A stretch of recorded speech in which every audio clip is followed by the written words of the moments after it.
verify be in here, right? Click on it. After clicking, you'll see a window like this. It shows checking. That means it's scanning the whole package. This means it will verify everything, whether files are installed or downloaded.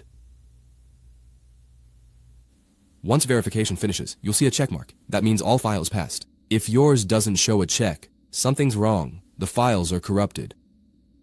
So now all my files are fine. Next,